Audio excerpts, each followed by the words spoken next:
Elke Jan rap en sy maat ken 'n Jan.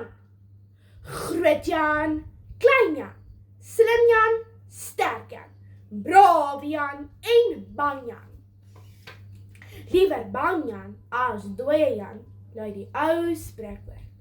Maar ek gaan vir julle 3 redes gee om vir julle te kan wys.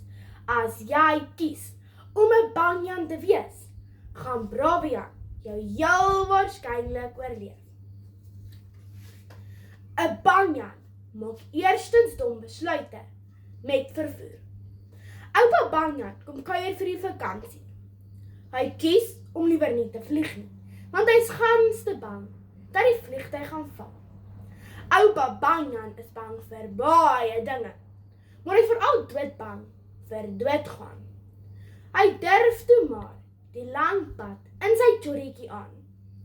Skaars 2 ure later kom die passasiers wat die vliegtuig gekies het, veilig by die lughawe.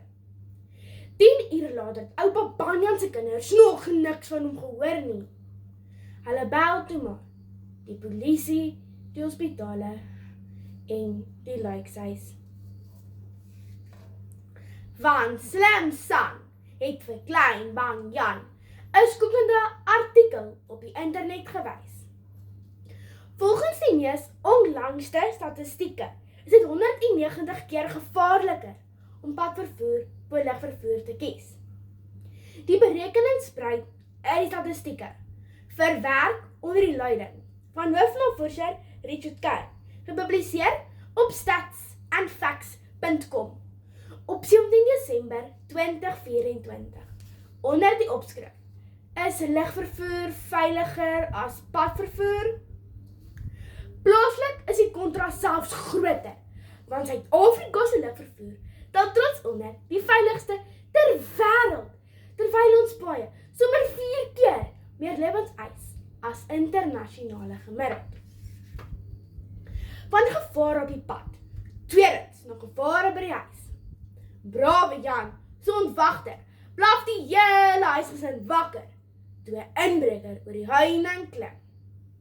Brawe Jan se pa vier 'n waarskuwingsskoot en die inbreker kies hasepad. Hy sal dit nooit weer op hulle erf waag nie.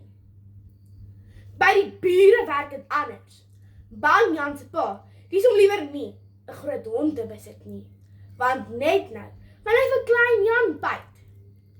Hy kies om ook nie 'n vuurwapen te besit nie, want net nou speel klein Jan cowboys en crooks.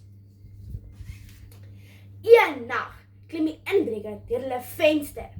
Hy steek voor 'n bang Jan met 'n mes en besteel die hele familie, rot en kaal. Voorsitter, kyk net, wat het met die bang Janne gebeur? Die wêreldberoemde sielkundige Dr. Phil McGraw het nie een bang haar op sy kop nie. Maar net ek so daaraan dink, het hy eintlik geen haar op sy kop nie. In sy boeke om sterk te staan, skryf Dr. Phil: What I fear, I create. In Afrikaans beteken dit, deur sy eie vreesagtige keuses, oorsoek 'n bang Jan, dat die goed waarvoor hy bang is, juis met hom gaan gebeur. Nou kom ek op my laaste argument. Erger dinge gebeur met besluitlose mense. Bang Jan, sy suster, mag nie vir haar troeteldier kies nie, want net nou mag sy siektes dra. Waarsku sy bekommerde ma. Bang Jan, sy sussie, mag ook in die tuingrond speel nie, want net nou gaan sy kieme kry. Braaf Jan, kies om in die tuingrond te speel. 'n Paar kieme gaan hom nie doodmaak nie, want sy immuunstelsel word elke keer net sterker. Toe 'n gevaarlike siekte in die dorp uitbreek, beland Bang Jan sy suster vir 'n maand in die hospitaal, want haar immuunstelsel was nie sterk genoeg om teen die kieme te kon veg nie. Brawe Jan oorleef die siekte makliker, want hy het 'n goeie weerstand opgebou, terwyl sy gestel al teen tale kieme moes veg. Soos ons land se weermaglede opgelei word om wapens te gebruik jou liggaam bakterieë wat om modder woon, om jou immuunstelsel op te lei en sterk te maak teen kieme. Daarom hoef kinders nie tuingrond met hulle hande af te was, voordat hulle 'n broodjie wil eet nie. Sy vertel Dr. Kraimroek op health24.com onder die opskrif My kind en kieme op 4 Augustus 2024. Hy sê dat dokters bekommerd oor mense wat te streng higiënies is, ons sal weernis maak teen oorkieme. Dames en here, liewer bang Jan as dooie Jan, lui die ou spreekwoord. Maar doorsien julle self, as jy kies om 'n bang Jan te wees, gaan Bobby Jan jou verseker oorleef. 'n bang Jan kies teen vliegtuigens, teen vuurwapens, teen groot honde, teen tuingrond en troeteldiere. En veel erger dinge gebeur met 'n bang Jan en sy bangbroek familie as met 'n brawe Jan. Elke Jan rap en sy maat ken 'n Jan. Groot Jan, klein Jan, slim Jan, sterk Jan.